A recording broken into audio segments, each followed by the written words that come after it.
10 محرم کا روزہ رکھنا مسنون ہے، 7، 11 کا یا 9 کا شامل کر دیا جائے۔ حضور جب تشریف لائے مدینہ المنورہ میں تو حضور نے دیکھا کہ یہود روزہ رکھتے تھے، تو پوچھا تم روزہ کیوں رکھتے ہو؟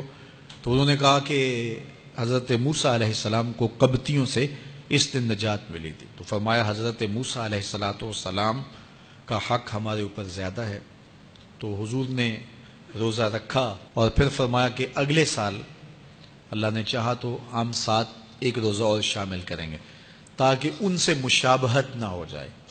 عددی مشابہت سے بھی بچنے کے لیے حضور نے کہا کہ ہم 2 رکھیں گے۔ تو روزہ اگر عاشورے کا رکھنا چاہیں تو اس کے لیے سنت یہ ہے کہ 7 یا 9 کا شامل کریں یا 11 کا شامل کریں۔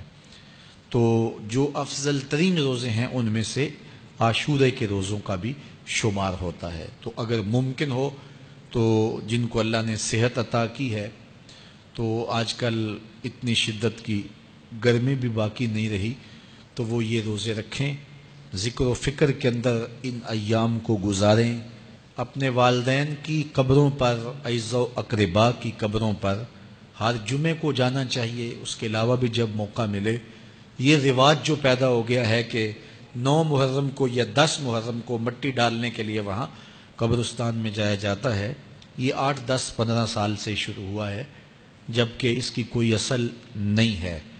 تو اگر آپ روٹین سے جاتے ہیں تو آپ کو ہر جمعے کو جانا چاہیے والدین کی قبروں پر، اور وہاں جا کے ہر جمعے کو سورہ یاسین کی تلاوت کرنی چاہیے۔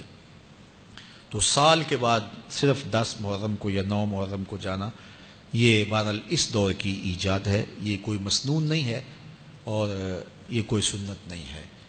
تو روٹین سے اگر کوئی جانے والا ہے تو چلا جاتا ہے تو کوئی حرج نہیں ہے۔ تو باقی یہ بڑے اشرف ایام ہیں، بابرکت ایام ہیں، اور ان کو بہت ساری نسبتیں حاصل ہیں۔ حضرت امام حسین رضی اللہ تعالی عنہ کی شہادت کے ساتھ یوم عاشور کو نسبت حاصل ہے، اور اس کے علاوہ بھی بہت سارے عالی مرتبت جو ہے وہ ہستیوں کے وصال کا دن بھی ہے، اور بہت سارے واقعات اس دن جو ہے وہ روح پذیر ہوئے ہیں۔ تو یہ اس لحاظ سے بہت ہی بابرکت اور جو ہے وہ مبارک یوم ہے۔